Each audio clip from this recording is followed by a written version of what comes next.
Buenas, mi nombre es Freddy Salazar, médico internista, infectólogo, y esta conferencia viene dada por el estándar multidisciplinario en infecciones odontogénicas y cómo debe ser realmente eso nuestro estándar. La intersección entre la cirugía bucal, la infectología y la microbiología. Yo soy médico internista, infectólogo, profesor de la Cátedra de Microbiología de la Facultad de Medicina de la Universidad Central de Venezuela y vamos a hablar de este tema tan importante porque muchísimas veces en todas las especialidades vamos a tener procesos infecciosos, sin importar qué especialidad estemos hablando. Puede ser de la medicina o la odontología. Evidentemente, las bacterias van a estar involucradas en nuestras subespecialidades y especialidades. Por lo tanto, la microbiología y la infectología van a estar de la mano con lo que tenemos que hacer en nuestra práctica diaria, con los diferentes usos de antibióticos, etcétera. Por lo tanto, es relevante que aprendamos a trabajar juntos. Bueno, ya saben que muchísimas veces existe una línea imaginaria y al igual que en los campos anatómicos que ustedes conocen, todas estas líneas imaginarias entre ustedes y nosotros son existentes.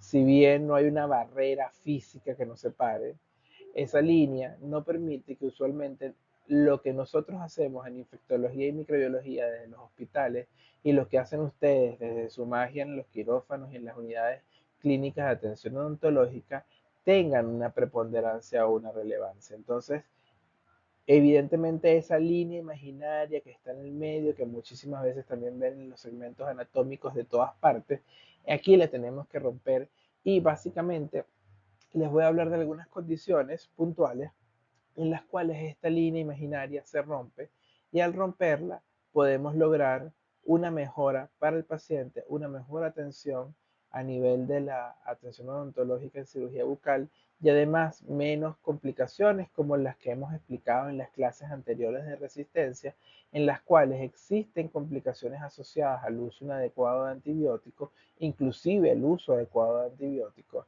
y complicaciones que no hemos visto, porque esta sí es una visión más amplia, como en las personas que tienen algún tipo de virus y la atención odontológica es relevante, también en las personas que tienen infectaciones micóticas y un poco menos importante y relevante, pero que también forman parte de la infectología, como son las infecciones parasitológicas, que pudieran quizás no ser tan vistas o tan preponderantes desde el punto de vista odontológico, pero que también forman parte de nosotros y que, bueno, ante cualquier proceso odontológico que involucre algún parásito, como por ejemplo la leishmania, tenemos que estar de la mano con ustedes. Cuando hablamos del fracaso de tratamiento empírico frente a la complejidad que tenemos ahorita desde el punto de vista clínico, el 1.7 de los pacientes hospitalizados por infecciones odontogénicas requieren unidad de cuidados intensivos. Este es un número que pudiera parecer bajo, pero realmente no lo es. Casi un 2% de los pacientes con infecciones odontogénicas puede llegar a la muerte o a condiciones graves como condiciones críticas, que son los que ingresan a cuidados intensivos. Les doy anecdóticamente un caso que tuvimos esta semana de que por restos radiculares una infección odontogénica que no respondió a amoxicilina ácido clavulánico, porque muy bien ustedes saben que nuestros pacientes muchas veces no van al médico, sino que inician la terapia empírica ellos mismos. Este fue un caso de la vida real que atendimos, en el cual eh, tuvo una infección profunda de cuello secundario a una infección odontogénica que lo llevó a cuidados intensivos y más adelante a la muerte en menos de 24 horas, porque fue un paciente que nos llegó en la madrugada de un día y al día siguiente, antes de las 7 de la noche, tuvo una complicación y se murió de, no de la vía obstructiva, porque si bien había casi una obstrucción de la vía aérea, mucho pus a nivel de la vía aérea, hubo una ruptura que no sabemos hasta el día de hoy si fue traqueal o esofágica, secundaria a todo esto, y bueno, tristemente fallece en las noches por una infección que evidentemente se pudo haber evitado con su trabajo oportuno, que en este caso no buscó el paciente. Entonces las infecciones odontogénicas son relevantes inclusive desde el punto de vista de mortalidad gracias a Dios, no tanto como otras infecciones, pero sigue siendo relevante. Sobre todo con el riesgo latente de que a través de las cuestiones que ustedes conocen mucho mejor que yo, la comunicación con los diferentes espacios anteriores, posteriores del cuello, y llegan a ser desde accesos mediastinitis y síndrome de Lemierre, como por ejemplo las complicaciones secundarias, las derivaciones de estas infecciones odontológicas, odontogénicas, más allá del alveolo o más allá del hueso maxilar, y también, por supuesto, accesos intracraneales, la presencia de los embolismos sépticos, que también los vemos en el síndrome de Lemierre.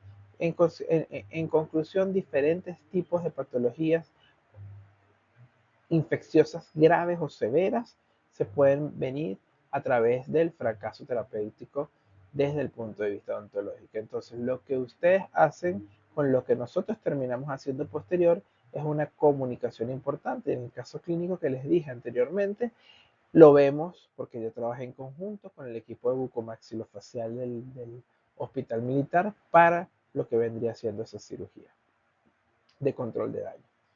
El 52% de los pacientes puede tener una resistencia antibiótica si está hospitalizado. Estamos hablando específicamente en infecciones odontogénicas. El tratamiento empírico tradicional pierde viabilidad sin guía microbiológica. En este paciente anteriormente que ustedes estaban bien, que les nombré, ya había empíricamente utilizado amoxicilina ácido clavulánico, es decir, lo que sea que tuvo no se resolvió por dos razones. Una, había una resistencia que era probable, no nos dio chance de tomar una muestra de cultivo fidedigna, y la segunda, que también es una posibilidad importante, que era que si no controlamos el foco séptico, el proceso infeccioso, no vamos a lograr absolutamente nada. Así que cuando le digamos que por favor le pedimos ayuda porque necesitamos el control del proceso infeccioso, no los tomen en cuenta porque es importante.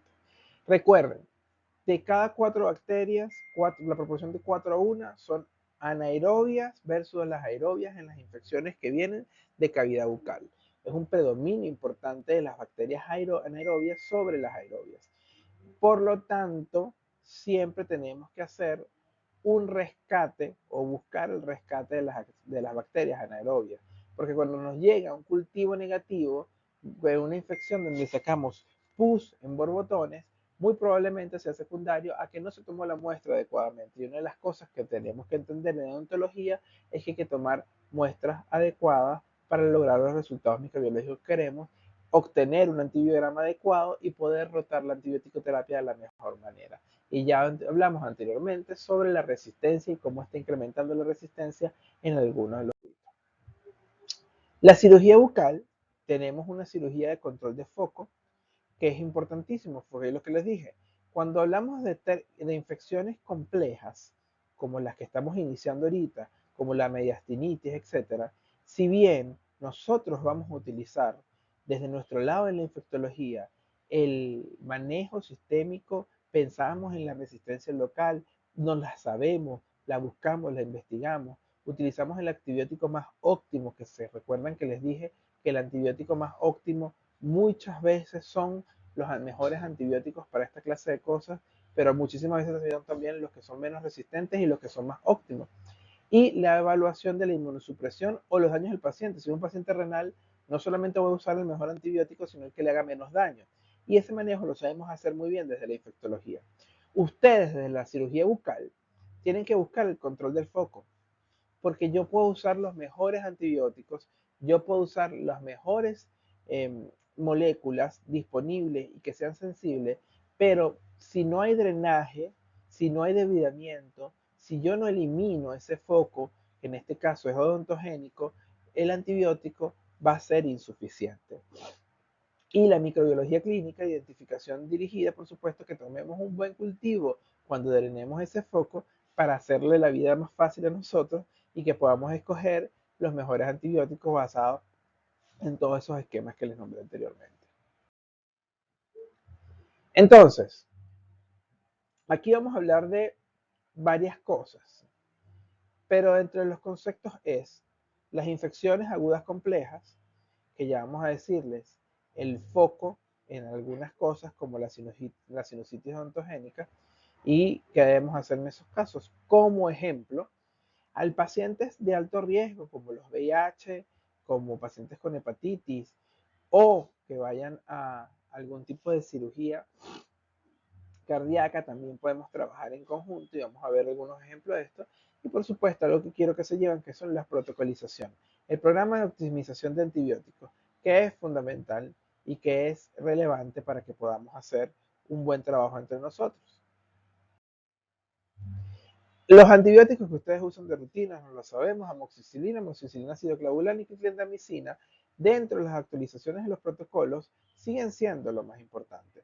El ICSA 2024 mantiene que para infecciones odontogénicas, inclusive es complicado, el uso de amoxicilina y clindamicina siguen siendo y siguen manteniendo relevancia. Pero, importante, es relevante que conozcamos, a pesar de que las guías estadounidenses lo digan, que tenemos que evaluar la eficacia basado en el perfil de resistencia local.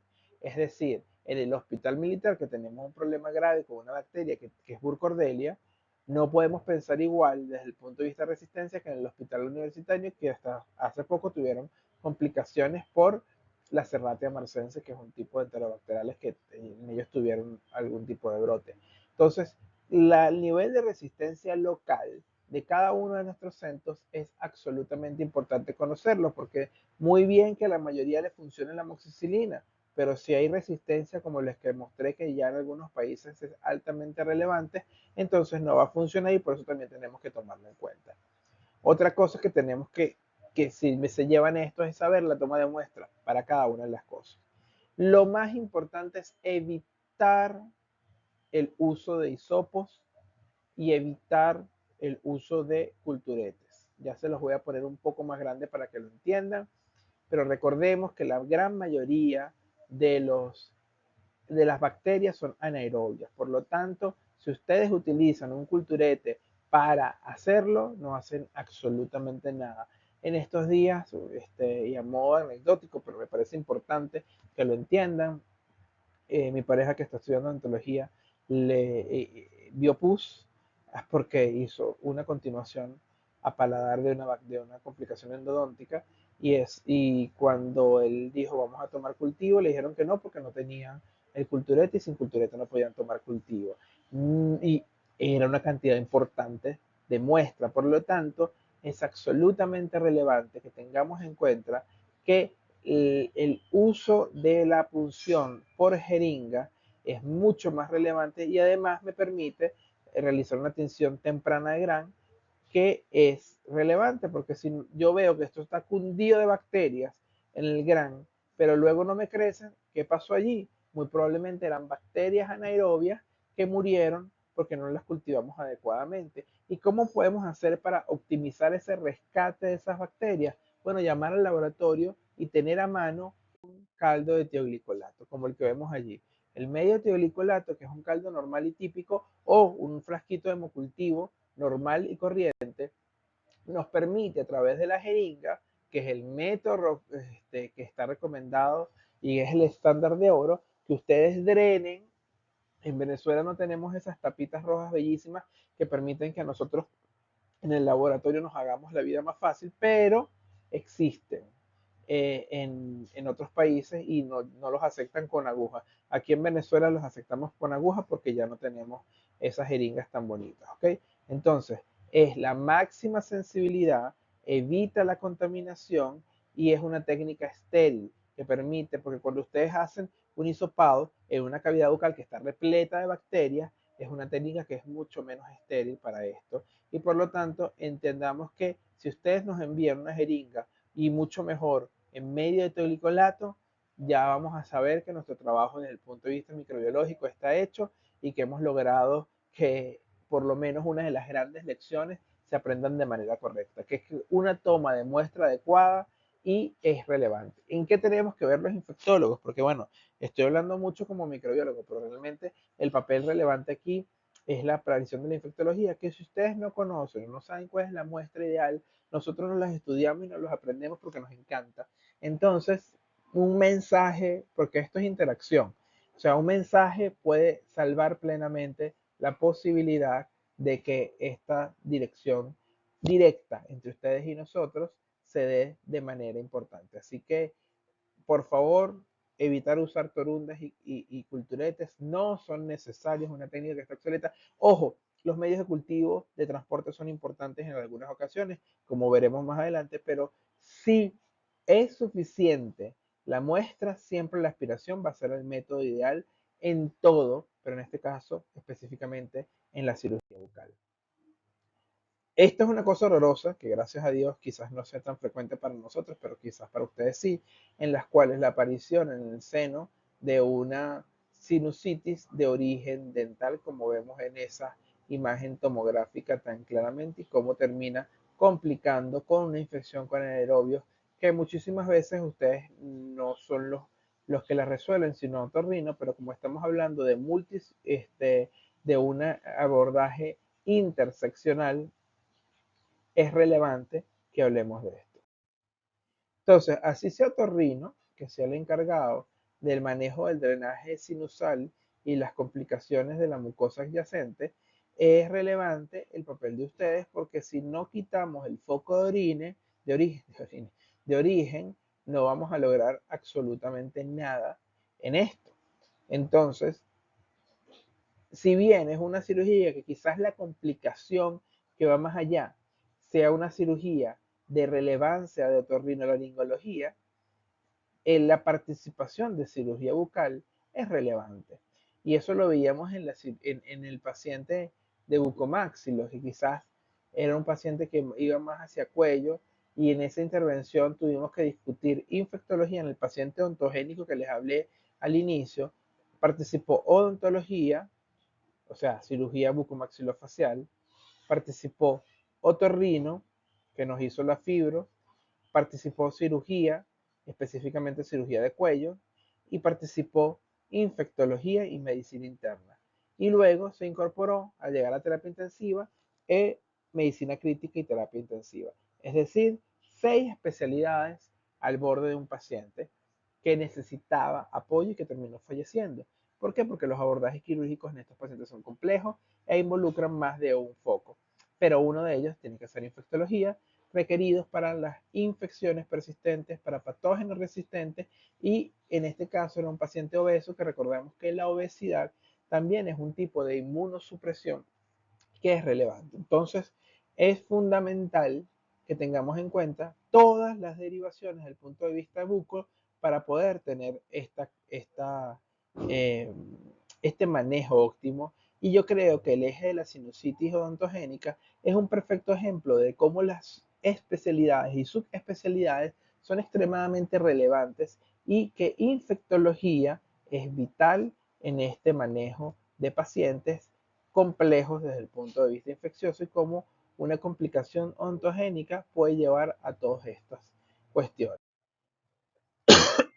Otra, otra patología ontogénica en la cual vemos que es relevante nuestra participación, y se los voy a demostrar con números, es la osteonecrosis en los maxilares relacionada con los medicamentos.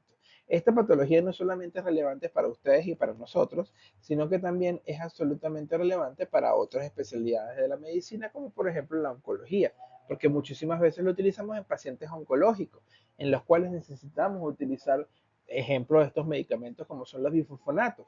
Y sabemos que los bifosfonatos producen esto por ese desequilibrio que existe entre los osteoclastos y osteoblastos, y puede llevar a la necrosis del hueso, que indirectamente el mecanismo de acción lo que busca hacer a nivel de las células tumorales o a nivel del hueso, en el caso de la osteoporosis o en el caso de esto, es lo que conlleva a su vez a nivel del maxilar esta necrosis tan destacada desde el punto de vista de las complicaciones. Por eso, y además también entender que estos pacientes tienen que ir a quimioterapia y que todo lo que hagamos en él son tiempo dependientes. Es decir, yo no tengo tiempo de decir, mira, vamos a intentar rescatar este diente o vamos a intentar que esta pieza... Yo sé que la odontología está sufriendo cambios hacia ser mucho más selectiva, en no hacer intervenciones mucho más agresivas.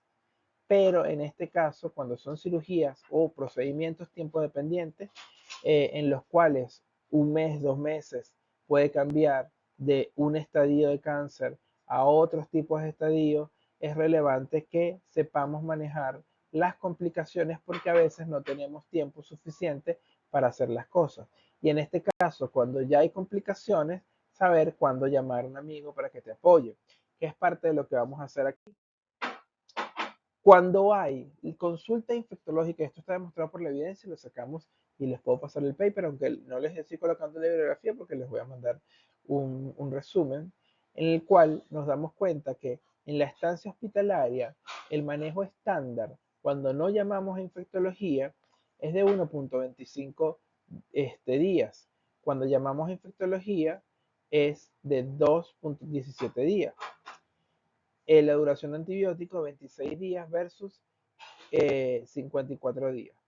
Pareciera que llamar a infectología no es lo más relevante bajo esta data que estamos viendo, pero cuando hablamos de los fenotipos de gravedad, nos damos cuenta que a pesar de que pasan más días, nosotros mejoramos la calidad del paciente y la sobrevida.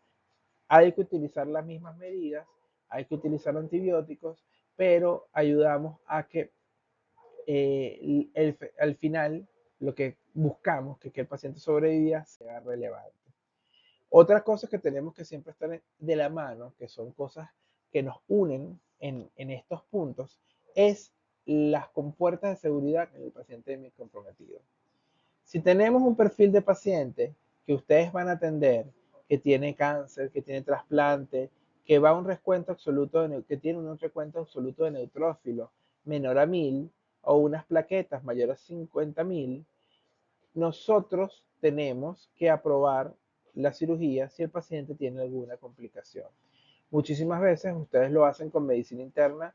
Yo siento que medicina interna lo puede hacer bastante bien, inclusive mucho más que cardiología en estas evaluaciones preoperatorias, pero en este caso también es relevante nuestro apoyo porque en el caso de los neutrófilos, en pacientes que tienen que ir a cirugía bucales, como les estoy hablando, tiempo dependiente, en los cuales quizás yo no pueda esperar tanto tiempo como quisiera para hacer esas cirugías de extracción, y en este caso el recuento absoluto de neutrófilos mayor de 1000 me va a permitir con mayor tranquilidad yo aprobarles esa cirugía para que estemos. Entonces, todo procedimiento dental invasivo debe hacerse después de que se cicatriz, perdón, después de todo procedimiento dental invasivo se debe esperar la cicatrización y la curación completa antes de terapia inmunosupresora, que eso es al revés. Si yo mando a un paciente a cirugía bucal y tiene que ir a quimioterapia, eso tiene que estar completamente bien, sobre todo si es una quimioterapia en las cuales los recuentos absolutos neutrófilos, las plaquetas van a bajar, ya sea por cáncer, por trasplantes, lo que sea. En trasplantes quizás no se vea tanto la neutropenia, pero en muchas terapias para cáncer, como por ejemplo leucemia, cuando usamos ciclofosfamida de altas dosis, etcétera, puede bajar los neutrófilos. Entonces es labor de nosotros como infectólogos saber cuáles terapias producen una alteración de neutrófilos para avisarles previamente al paciente y a ustedes que no pueden autorizar un procedimiento de inicio de quimioterapia hasta que ese procedimiento esté completamente curado. Porque muchísimas veces el oncólogo quiere utilizar o el hematólogo una terapia mucho más agresiva o con más rapidez y como ya está extraída en la pieza dental que está creando el problema, ya vamos a iniciar la quimioterapia. Y muchísimas veces no es así y tanto ustedes como nosotros tenemos que estar entrenados en evitar y prevenir las infecciones en base a esta clase de cosas. Entonces fíjense como ustedes, nosotros y otras subespecialidades como es la oncología y la hematología, la cirugía de trasplante, nefrología y las personas que manejen AVIH, que casi siempre la bandera es infectología, tenemos que estar de la mano para evitar complicaciones en estos grupos de pacientes.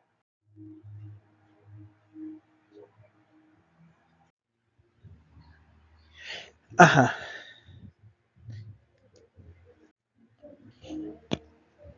Bueno, continuando con la grabación o con la clase, también una de las cuestiones que nos involucra es la prevención de endocarditis infecciosa. Como ya sabemos y vemos en esta diapositiva, tenemos un paciente asintomático sin signos de infección. Ellos pueden ir a cirugía cardíaca sin ningún tipo de intervención bucal. Pero en el caso de los pacientes que tengan presencia de dolor agudo o sepsis de origen dental, ellos tienen que ir a intervención bucal focalizada inmediata para poder ir luego a su cirugía cardíaca. Usualmente estas cirugías cardíacas también son tempodependientes. Quise hablar de esto en vez de la profilaxis antibiótica en endocarditis, porque sé que muchísimas veces es un tema mucho más conocido, la profilaxis antibiótica en endocarditis. Aunque voy a tocar levemente ese tema un poco más adelante. Entonces, estos son algunos ejemplos en los cuales en diferentes escenarios clínicos, ya sea clínica cardíaco, inmunocompromiso, sinusitis odontogénica o la osteonecrosis asociada a medicamentos, vemos que hay diferentes roles quirúrgicos de ustedes, hay diferentes objetivos por infectología y hay diferentes objetivos clínicos finales que todos derivan en la visión de que un paciente esté mejor clínicamente y que pueda lograr estar sin complicaciones, que es la matriz de decisión clínico-quirúrgica que involucra tanto a ustedes como a nosotros en todos estos ajustes. Ya hablamos, y uno de los temas que quiero entrar en muchísimos detalles, los usos inadecuados en profilaxis antibiótica es sumamente importante. La evidencia actual demuestra que hay un sobreuso sistemático con todo lo que ya vimos previamente, que significa el coste ecológico para nuestras bacterias positivas y todo lo que ello significa, y además de la resistencia antimicrobiana que supera el beneficio profiláctico en los procedimientos de bajo riesgo. Como nos damos cuenta, el número necesario para tratar es de 18 pacientes para prevenir una infección. Y en el caso de la alveolitis, tienes que tratar a 25 pacientes con antibióticos para prevenir una alveolitis. Por lo tanto, la gran mayoría de los pacientes no va a ser infección y no va a necesitar una profilaxis antibiótica rutinaria. Y ya vamos a ampliar un poco más estos conceptos de la profilaxis antibiótica. Nos damos cuenta cómo tenemos que hacer la profilaxis antibióticas en pacientes de rutina. En rutina, si no son terceros molares y el paciente no tiene una cardiopatía previa que involucra entrar en la profilaxis de endocarditis infecciosa, que ya todos conocemos, este paciente no debería recibir ningún tipo de antibiótico bajo ninguna circunstancia. En el caso de los terceros molares, en el caso específico de los terceros molares, pudiera recibir tratamiento. ¿Ok? Y aquí vemos cuáles son las primeras y las segundas líneas. ¿Por qué? Porque va a disminuir el riesgo de infecciones en algunos pacientes, como vimos. ¿Cómo debemos utilizarlo? Si es amoxicilina sola, 2 gramos dosis única. Reduce significativamente la infección del sitio quirúrgico y no debería utilizarse un régimen postoperatorio. Dosis única, 2 gramos preoperatorios. Pudiéramos utilizar también una dosis entre 500 y 125 o 2125. Sin embargo, por el uso de clavulanato, hay mayores riesgos de infección y efectos adversos comparado con la amoxicilina sola. Entonces, sobre todo efectos gastrointestinales, por lo que ustedes vieron, hay mayor riesgo relativo de 4.2 versus 0.21 entre amoxicilina y amoxicilina ácido clavulánico. Entonces, para prevención, preferimos amoxicilina sola en monoterapia. Y como sabemos, existen alternativas para los alérgicos que pudiera ser metronidazol, pudiera ser acitromicina y pudiera ser clindamicina, como vemos, pero en dosis únicas. No utilizar para profilaxis de terceros molares más de una sola dosis. Y esto basado en estas estadísticas. Hay una reducción cuando usamos antibióticos en dosis únicas de la reducción de hasta un 66% en infección y un 34% de presentar una alveolitis seca. Entonces, al tener estos datos que fueron publicados en un gran metaanálisis de Cochrane con un alto nivel de evidencia clínica, pero como la mayoría de los metaanálisis con baja certeza, nos damos cuenta que esto es una posibilidad que podemos tomar en cuenta. Ya yo les había hablado anteriormente del número necesario para tratar y se requiere tratar a 19 personas para prevenir una infección y a 49 personas para prevenir un caso de alveolitis séptica. Entonces aquí se los doy un poco. Por lo tanto, tampoco tenemos que colocárselo a todos los pacientes. Evaluar comorbilidades, evaluar el uso previo de antibióticos, evaluar el riesgo quirúrgico y recordar, bueno, que la amoxicilina es de primera línea y que tampoco es como tic-tac. Es decir, tenemos que saber si el paciente tiene por alguna razón mayor riesgo o que pensamos que puede ser una cirugía laboriosa, que es más trabajo de ustedes, pudiéramos colocar una dosis. Ya les expliqué cómo se daba, cómo se indicaba las dosis de cada uno. Entonces, estas son excepciones en las cuales el uso de antibióticos es relevante en odontología. Cuando el paciente ya ha usado antibióticos, tiene bacterias multiresistentes, etcétera, es preferible que nos avisen para poder entre los dos establecer cuál es la teoría, cuál es la mejor. Otra cosa por la que tenemos que interactuar es nuestros pacientes con VIH. Y ahí yo sí les pido el favor a todos los cirujanos bucales que el manejo quirúrgico bucal y las precauciones son estándar en las personas que viven con VIH.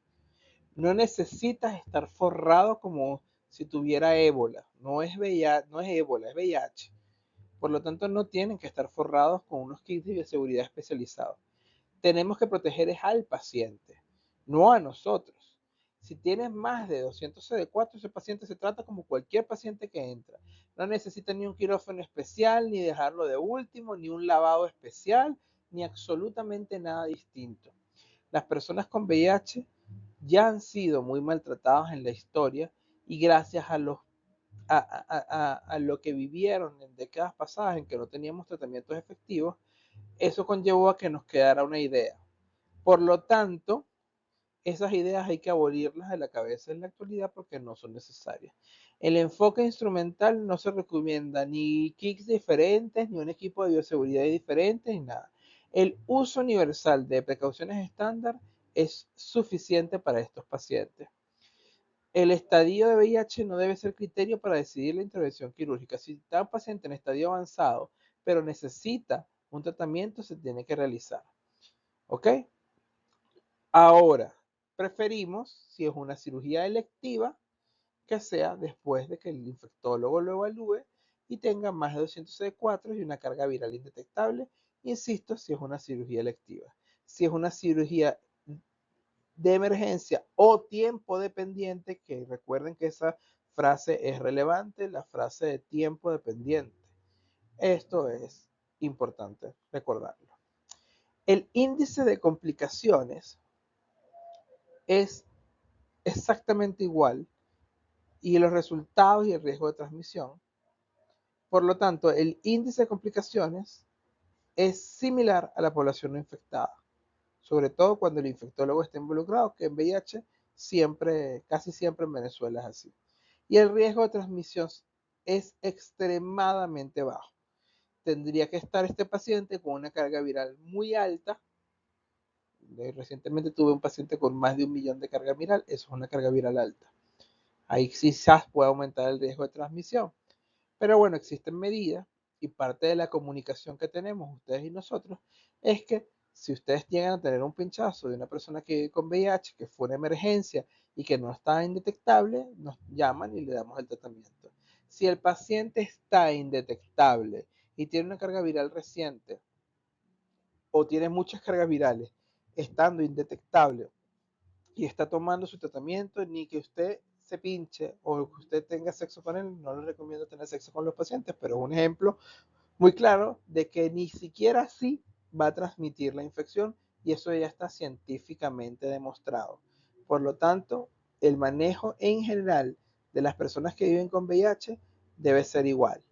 Y de todas formas, nosotros en infectología manejamos muchísimo VIH, por supuesto, y estamos a la orden para poder interactuar y hacer que estas cosas que muchísimas veces nos ponen barreras dentro de los quirófanos, tanto de ustedes como los quirófanos médicos, se eliminen y podamos establecer una mejor vida o calidad de vida para las personas que viven con VIH. Porque recordemos que la expectativa de vida de las personas que viven con VIH en la actualidad es la misma que las personas que no viven con VIH. Por lo tanto, si la expectativa de vida en Venezuela es de 70 y de años, ellos van a vivir, al menos que otra cosa se atraviese por el frente, 79 años. Entonces, vamos a seguir viendo las complicaciones crónicas y las complicaciones de la mala higiene bucal, etcétera, que si bien todos pueden tener, en las personas que viven con VIH, por alteraciones más sociales y estructurales, son más frecuentes en la literatura.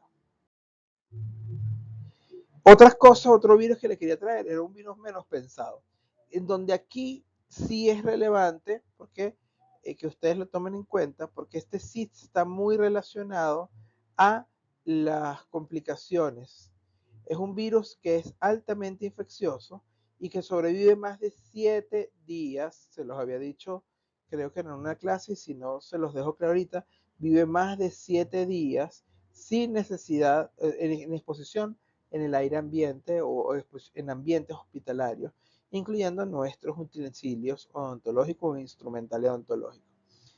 Debe haber una vacunación del personal, por lo tanto, lo primero que ustedes tienen que entender en estas clases es que tienen que estar vacunados para hepatitis B, porque son un personal que se considera de alto riesgo para esto, ¿ok? Y lo vamos a ver en el último ítem de esta, en consideraciones adicionales. Por lo tanto, es importante. Si es un paciente que tiene hepatitis B y ya es conocido y tiene fases avanzadas con cirrosis y complicaciones, bueno, siempre tienen que estar pendientes de los procesos de coagulación, de hemostasia, etc. Pero lo que más quiero decir es que como es una enfermedad que sí se transmite por pinchazo y sí se transmite por pinchazo inclusive del instrumental, que ustedes muchísimas veces lo están lavando y lavándolo se pueden pinchar con el instrumental y no le presta tanta atención, porque bueno, ya lo lavaron o ya el instrumental ya tiene tiempo fuera, sepan que aquí sí es relevante la hepatitis B dentro de el mecanismo de transmisión por fomites, ¿ok? Cosas que sí es mucho más difícil, por no decir imposible, con VIH. Dentro de, aparte de la vacunación, que insisto, todos ustedes deberían estar vacunados para virus de hepatitis B y si no lo están, denle pausa, vayan a vacunarse y luego vuelven a ver la que queda de clase. Porque no puede haber un odontólogo que no esté vacunado para hepatitis B y mucho más allá que no tenga conocidos sus niveles de anticuerpos. Porque muchísimas vacunaciones, no muchísimas, algunas vacunaciones no logran alcanzar los niveles de anticuerpos y tienen que revacunarse con un segundo ciclo. Otra cosa importante es que existe una profilaxis. En el caso de profilaxis antibiótica no se debe usar para virus de hepatitis B. No hace falta ninguna consideración adicional desde el punto de vista antibiótico por tener hepatitis B per se. ¿Ok? Y en el caso del metabolismo de los fármacos, en un paciente con hepatitis B, deberíamos evitar hepatotóxicos. Entonces, si les llega un paciente con hepatitis B, tienen que avisarnos para yo poderlo. Eso sí me lo he hecho, inclusive en residentes superiores a ustedes y algunas de las personas que se graduaron me han hablado, me han llamado por pacientes con algún tipo de hepatopatía, en las cuales yo les he dado la autorización y les he dicho cuál es el antibiótico menos hepatotóxico para la condición específica de eso. Y es una forma en la cual podemos interactuar que en estos grupos especiales de población, como era antes VIH y ahorita es virus hepatitis B, como ejemplos de que los virus también tienen correlación en la parte infectológica y no. Las consideraciones adicionales, bueno, ustedes son considerados como procedimientos de alto riesgo, que sería categoría 1 del CDC para virus de hepatitis B. ¿Ok? Si bien en Estados Unidos, en odontólogos, no ha habido un nuevo caso de transmisión reportado desde 1987, sí es importante tener en cuenta que es una posibilidad y que ustedes tienen que estar siempre en riesgo y por lo tanto estar vacunados para evitar complicaciones.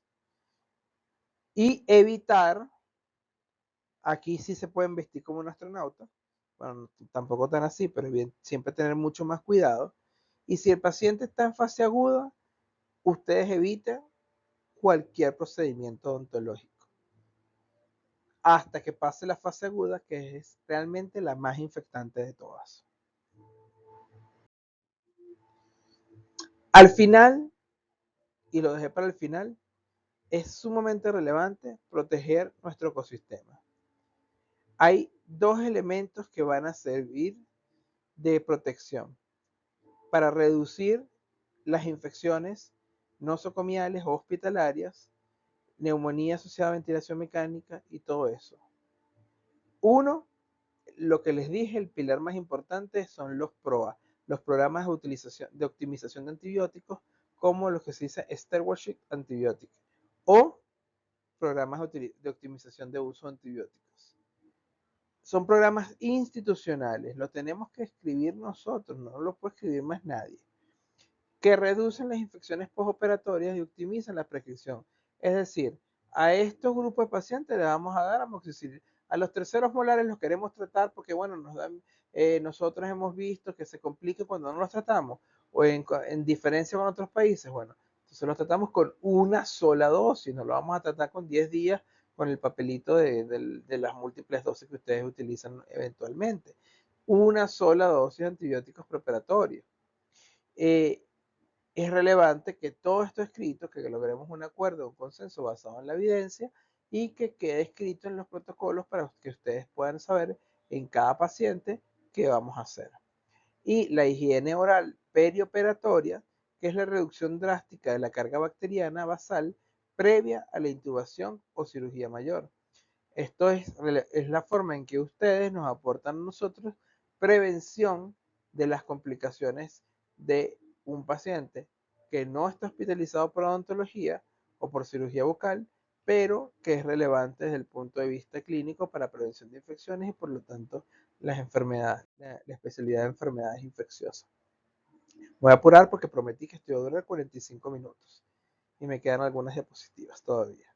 Entonces, ¿qué tenemos que tener cuidado? Uno, la optimización preoperatoria, una higiene adecuada, clearance cardíaco cuando es necesario, umbrales inmunológicos. En el stewardship postoperatorio, utilizar antibióticos solamente para el manejo de profilaxis y cuando sea necesario. Y la segunda, en la intraoperatoria, control del foco cuando nosotros necesitemos.